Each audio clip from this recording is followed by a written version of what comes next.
What is going on, everyone? My name is Andy. Welcome back to another FPL video. In this one, we're looking at premium defenders. Now, I've put the price point at 5.5 million and above. Premium, yes, would usually be like 6.5 and above, but there just aren't that many options. And this gives us a chance to discuss a lot of options at once, both on a player basis, but also a team basis as well. So if you enjoy it, give it a like, hit that subscribe button if you're new around here. Just before we jump into it, if you haven't checked out Fantasy Football Sky, I have partnered with them for this season. Right now, at the time of recording, there's 20% off if you want to sign up to be a member. It's really good value. It's like £20 for the year, or you can pay monthly instead if you want, and that's going to give you all your tools and all your stats you need for the whole season. So for the purposes of this, for example, I'm going to be obviously in defenders. We're going to be looking at expected stats, which you can get in here. You can go and look at this as much as you want. You can change it to all matches for the 2020-21 season. Obviously last year, you can see the season before, you can see the season before that. There's just a bunch of stuff. So comparison tool, for example, if you were thinking, okay, I want to save a little bit of money on Trent Alexander-Arnold, I want to see how Robertson compares instead, I want to save that 0.5 million and go for Andrew Robertson instead. You can do that for last season, you can do it the season before, whatever you want. I usually show averages per appearances as well. You just click compare, and then that is it. You got your heat maps, how far they get forward, and then you got a whole bunch of stats. If I just make this a little bit smaller, you can see that. A whole bunch of stats there. I'm not going to go into great detail in this. You can go and check it out yourself. There's a link in the description below if you want to get signed up. I've been using this site for like 10 or 11 years at this point, ever since I started playing FPL. So if you've not already tried it out, get in while there's a 20% offer, and get in before the season starts. Start comparing players and using the tools. There's loads of great stuff there. Okay, so let's quickly start by looking at how the teams did overall, about the teams that we're going to be talking about in this video, right? So there's actually 7 teams that have a £5.5 million defender or more. So City, Chelsea, Man United and Liverpool, obvious ones. West Ham have Cresswell, Leicester have Pereira and Castagna, and also obviously Everton have Luca Dean, right? I couldn't quite fit them on, but I can tell you that Everton were 14th worst defence, 1.29 expected goals conceded. Not far off the likes of Newcastle last year. So Everton defence wasn't that good. The position is obviously how good they were in the league. Man United and Liverpool were actually joint, but I just put them 4th and 5th just for fun, really, to put Man United ahead of Liverpool. But their defences were both as good as each other last year. Man City and Chelsea are where the elite defences are, and I would expect that to continue. We always see Man City, over a course of a season, really good defence, and so is Chelsea. And the difference is quite big, I would say, between Man United and Liverpool and then Chelsea and City. So when you're looking at fixtures, a bit like when you look at Man City from an attacking point of view, sometimes there might be a team like West Ham which you think, do you know what, they're quite good defensively, but when they come up against Man City, that's a whole different story. You can probably apply the same when you're looking at Man City and Chelsea's fixtures from a defensive point of view, because they are just that good that they can keep clean sheets in the harder games. It doesn't necessarily mean that you target them over like a Trent, who's got really good fixtures for Liverpool, but it's something to keep in mind when you are factoring into whether to buy that player or not. And then West Ham are 9th, so Cresswell's up there because of his creativity, the amount of bonus and stuff that he got last year. So West Ham 9th, and then Leicester behind just about on 10th. So Leicester were really middle of the road when it came to defensive performances last year. This is all based on expected goals conceded, of course. So obviously the top teams we're looking at are City, Chelsea, Man United and Liverpool, but Cresswell, Luca Dean, Pereira and Castagna should definitely be in our thoughts too. Okay, so essentially now we're going to look at these players but on a team-by-team basis. So realistically, although I've put Trent Alexander-Arnold on the screen, we're talking about Liverpool, but I'm going to put who I think is the best player from each team on the screen. So Trent is obviously the best option, 7.5 million. You don't really need me to tell you that. 10 attacking returns last year in what for a large portion of the season would have been seen as a poor season. You remember all that talk about whether he was good enough for England, would he fight for his place, etc. He had a cracking run at the end of the season, and that was just because of good fixtures, and that is what Liverpool have to start the season. Another good fixture run at the start of the season. I've colour-coded these based on how difficult they are from a defensive point of view, right? So Leeds, if you were attacking them, you would say, well, the defence was quite poor last season, but from an attacking perspective, Leeds were good. So it's going to be difficult for Liverpool to keep a clean sheet. That's why they're a pink colour. But Norwich, Burnley, Palace and Brentford should be good, right? And obviously we know Trent can get attacking returns. The big comparison or thing that people are looking at is Trent Alexander-Arnold versus Robertson. Again, if you want to go a bit more in depth, you can go and use Fantasy Football Scout, become a member, you can compare them side by side. Ultimately, I try and keep things simple. Trent is a better attacking player than Robertson when it comes to FPL, right? Robertson does obviously a great job for Liverpool. He's brilliant. Every team in the league would be happy to have him, right? I'm not saying he's not, but if you're only getting one of them, then I think it has to be Trent. The fixtures are there. You want to get the best options. And yes, Robertson can keep up with Trent. And I hear people say that all the time. But realistically, you look at the stats. You look who is creating more chances, who's having more shots on goal. It's pretty much always Trent. So you pay a little bit extra for that higher ceiling. For me, to go for Robertson over Trent, that 0.5 million would have to do something big for my team. And it is possible that in some situations it will be the better option to go for Robertson. But realistically, you want to try and fit Trent in. Talking about other options from the team, Van Dijk should be back at some point early season. I'm not sure he's going to be ready for game week 1. We'll have to see how many minutes he gets in pre-season. Let's not forget they've signed Konate as well. I probably pronounced that wrong. If Matip's fit for the start of the season as well, there is talk that it'll be Konate and him in the middle. Now, your first thought might be, well, Van Dijk's still not back. But let's not forget, these guys got very good returns, Trent and Robertson, while Reece Williams and Nat Phillips were playing at centre-back, right? Because they had Fabinho by the end of the season shielding them in midfield. So I do think Liverpool defence is a no-brainer at the start of the season, to be completely honest with you. Trent is the obvious pick for sure. I think there is an argument to make a double up. I probably would try and stretch to Robertson. I just think they're both going to play pretty good minutes over these fixtures. Great for attacking potential. I don't think I'll be looking to go for Matip, Konate or Van Dijk just yet. There might be a stage at the season where we do pay a little bit less to have Van Dijk. Obviously, he can score from corners, free kicks, etc.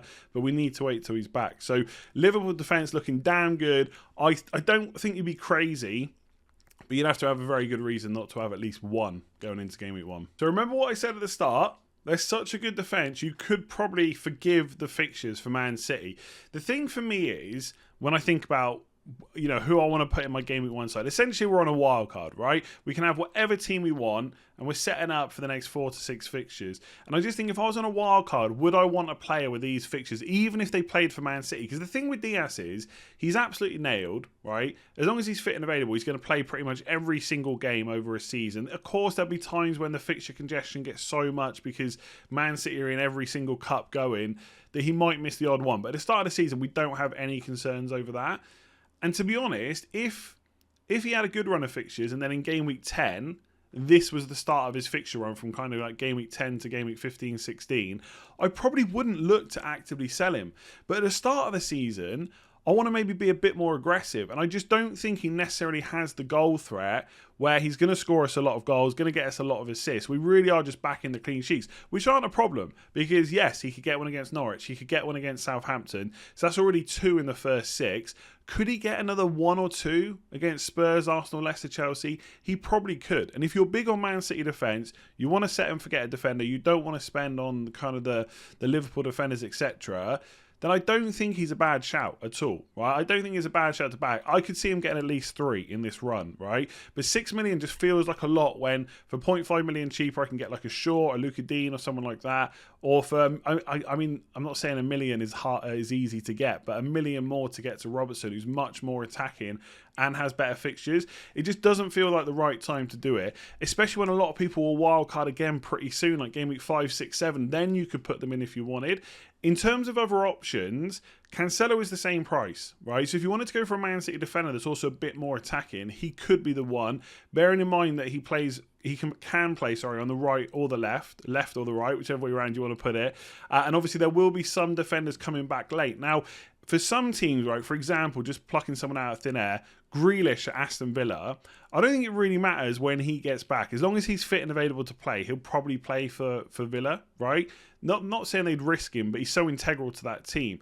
With Man City, if Walker gets back late, Pep can just play Cancelo. If Stones gets back late and Laporte's fit and available, he'll just play Laporte. And I think that's the problem you have with most Man City defenders. You just don't know who's going to play week in, week out. So Diaz is your safety net. And I know a lot of people like Stones, but I'm just not that convinced. I just think if Laporte was back and playing in pre-season, we'll have to wait and see when they've got a few more games under their belt. He may just start the season and Stones will have to start late. But Diaz, you know, is nailed. So if you're a bit more aggressive, a bit more of a risk taker, and you want a Man City player, I would go for Cancelo, as long as he's fit, obviously available. But otherwise, it has to be Diaz. I just can't see me spending 6 million when the fixtures look like that, and he's got very little attacking threat in my eyes. So here we go again. A really good defence, but with not a great fixture run to start with. And I would actually say this one's probably worse, because having Man City and Liverpool in there, from an attacking point of view, they are the two worst teams you could probably face in a run of fixtures. And Chelsea played both of them, and they play Arsenal game week 2, and they play Spurs in game week 5. The only real good fixture is Palace, because even Aston Villa, right? They got Watkins, they've just added Buendia. If Grealish is still there, or all this chat about Leon Bailey, they've still got Traore, even if he doesn't come. They've got a pretty good attack, right? Now again, would I worry about having to play Chilwell against Villa? Usually no, but when I'm looking at this fixture run as a whole, and again, I'm essentially wildcarding from the start, I do find it a little bit difficult to put him in, but and here's the big thing with him versus like a Diaz. He is attacking, and we do expect him to get a good few minutes in that Chelsea side. I still think Tuchel, like Pep, will rotate at times. We might see Alonso or Emerson come in, but Chilwell's going to play the majority of the games. And let's not forget, he might be on his holidays because of being with the England squad, but did he even play a minute? I don't think he played a single minute for England during the whole Euro. So he's not exactly had a tough summer. Obviously, it's probably not that easy from a mental point of view to be constantly training and not playing, but physically he should be fine, right? As long as he's keeping himself in good nick. Palace is obviously a good fixture, but after that, I'm just not sure how confident I am in clean sheets. And again, if this fixture run was later on in the season, I had Chilwell and I had other transfers to make, then yeah, I probably would keep him. And again, one clean sheet against Palace. Can they get another 2 from the other 5 fixtures? They could, but I don't know how much I'd bet on it. But if I was going for either him or Diaz, I probably would opt for Chilwell, just because I think Chelsea's defence is so close to Man City now, and Tuchel's such a good manager. He's got them so well drilled that I think those clean sheets will continue. If we're looking at other options from Chelsea, then I think Reece James also has to be an option, because I'm thinking about how they set up. They're probably going to play 5 at the back again. So Chilwell's got Alonso and Emerson. Reece James on that right wing-back spot. If we think that Azpilicueta is going to play right centre-back, the only option really is Hudson-Odoi, who apparently is impressing in pre-season. But again, he already had a bit of a chance last year when Tuchel first came in, and then he put Reece James in for the majority of games. So I don't see why Reece James is not going to play the majority as well. And he's 0.5 million cheaper, right? So he's a consideration. If you want someone that's absolutely nailed, then you've got someone like Rudiger. Offers you a bit of goal threat, but nowhere near as much as the attacking fullbacks or wing-backs in this case. So he's probably the one I would go for. There's talk about signing a new centre-back and perhaps someone like Zuma going. Obviously, Azpilicueta has been a mainstay in that defence and probably playing one of the most amount of minutes under Tuchel as well. I just don't know if it's worth paying an extra 0.5 million for him. I think if I'm not going for Chilwell, then I'd go for Rudiger. And I don't mind it, because you're spending 5.5, the same as a Luka Dean, the same as a Cresswell, the same as a Shaw. But you know, once this tough run of fixtures is gone, where they could keep some clean sheets, right? Again, I fully agree with you. They've then got a really good fixture run. So if you're not someone that's likely to wildcard early, the first 10 to 11 game weeks are probably fine for Chelsea. They probably will get 5, 6, 7 potential opportunities for clean sheets in those games. So again, I don't mind Rudiger, I don't mind Chilwell. I just think there's better things you can do with your money at the start of the season. But come game week 7, we're all going to be over Chelsea assets, and Chilwell will be coming in for me as long as he's fit. I really don't think there's too much to say about Man United, right? Defensively, just as good as Liverpool last year. Of course, Van Dijk being back might help Liverpool a little bit, but I don't think they are a defence that's going to get to the levels of Chelsea and City. They're very good, Liverpool, right? Top 4 in terms of defence is what I'm talking about, but I just don't think they're going to get to the levels of City and Chelsea. So Man United are on a par, and let's be honest, they've signed Varane now. Look, there's all this talk about, is he still as good? He's been making mistakes, right? He's not the man he was. Maybe that's true, right? I'm sure most of the people saying that probably haven't watched him, just like I haven't watched him to say that he is great. Is he going to be better than Lindelof, though? I think he probably is. I don't think you can say that Varane comes into the Man United defence and it gets worse. So I think Man United defence is worth investing in because the fixtures are just better than a lot of the teams we talked about, especially City and Chelsea. Yes, the defence isn't quite as good, but I think when you balance out the fact that Man United's underlying stats for expected goals conceded are pretty good still in terms of everyone else in the league, and the fixtures are better, they are probably just as good options as City and Chelsea. And with someone like Luke Shaw, you also get get a very attacking option as well. You look at those expected stats.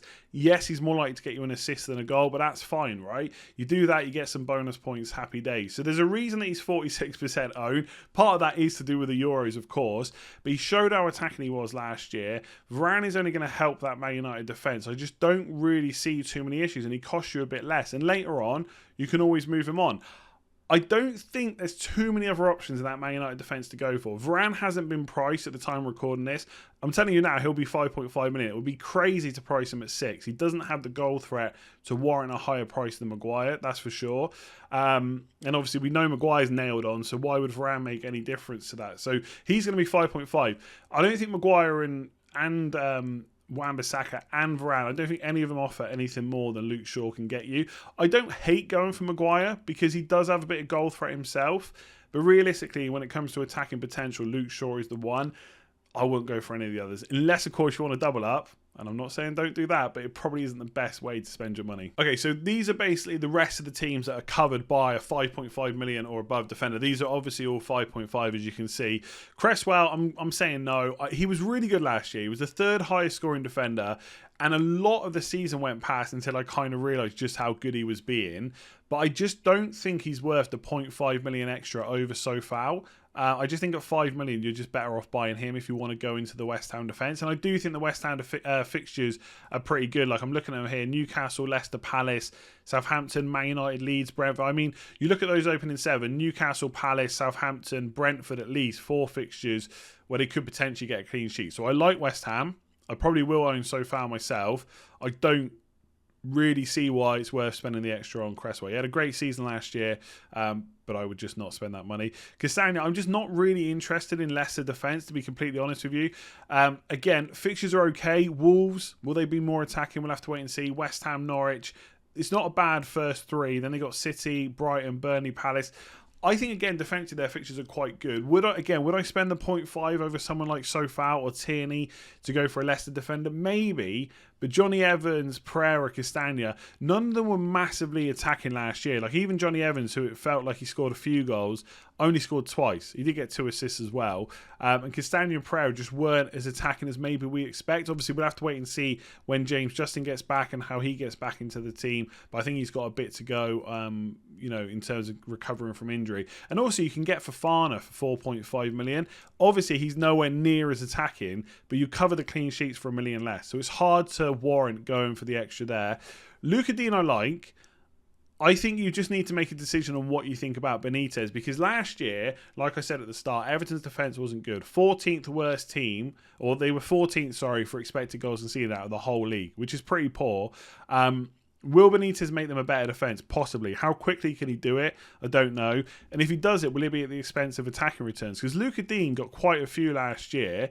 The biggest problem was he didn't have the bread and butter. So he didn't have those clean sheets to go along with it. So I'm just looking here. He got 9 assists last year, and he backed that up after the 8 he got the previous season, but they only got 9 clean sheets. Can they improve on that? If you think they can, and you think Benitez is still going to let Luka Dean attack, then the fixtures are there.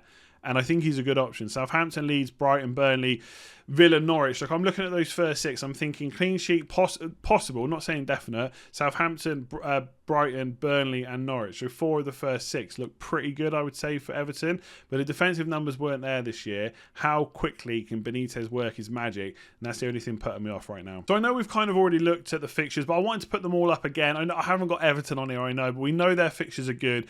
I think with them, it's Luka Dean or bust. If you can't afford Luka Dean, you're not going anywhere else, because the likes of Keane and Godfrey, etc., I don't think they offer enough going forward. Although Keane has scored a fair few goals in his time, but we're still talking like 3 goals last year, 2 the season before, 1 the season before that. So it's not massive. But I don't think they offer enough at 5 million to take the risk that Benitez is suddenly going to convert them from the 14th worst team for expected goals conceded to top 10. Maybe he will, but how long will that take? So I think if you've got a spot for Luka Dean, he's definitely a consideration. I really like West Ham. Again, I wouldn't personally pay for Cresswell when you can get Sofal for cheaper.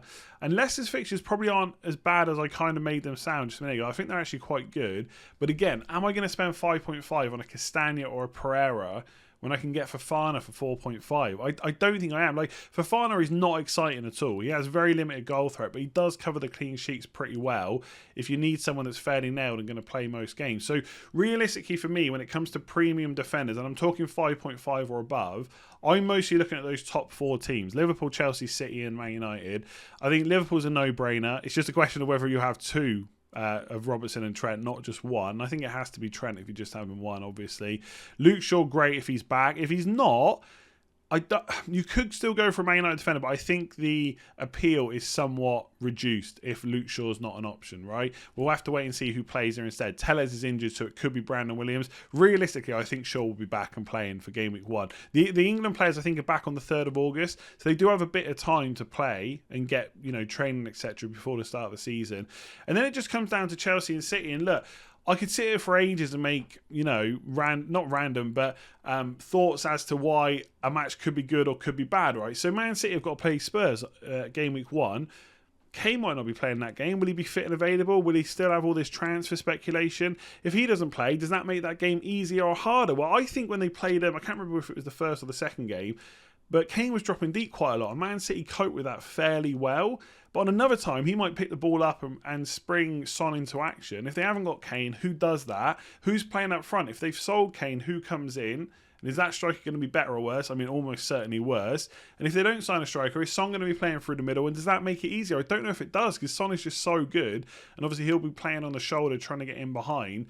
So that could be an easy or a difficult game, depending on how you look at it. And again, Arsenal and Leicester, if you said to me that Man City can keep a clean sheet in those games, I'd possibly agree with you. So I don't hate Chelsea and City options. I just think when you look at the fixtures, when Man United and Liverpool defences aren't that far behind, that's probably where my money is going right now. There you go. That is it for this one. Thank you very much for watching. Let me know below who you are going for from premium defence. Who's going for Chelsea and Man City players? Convince me in the comments. Give it a like if you enjoyed it, and hit that subscribe button if you're new around here.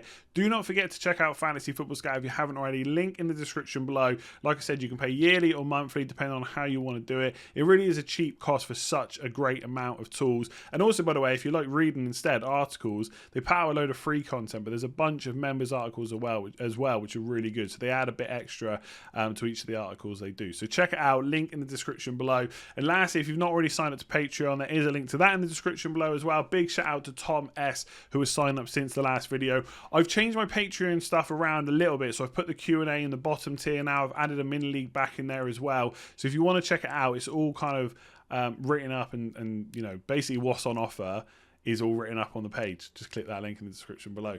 I didn't really make much sense there, but you know what I mean, right? There's loads of links in the description below. Go and check them all out. I'll leave it there. I'll be back tomorrow with another video. Thank you very much for watching. Hit that like button, hit that subscribe button, and I'll see you again soon.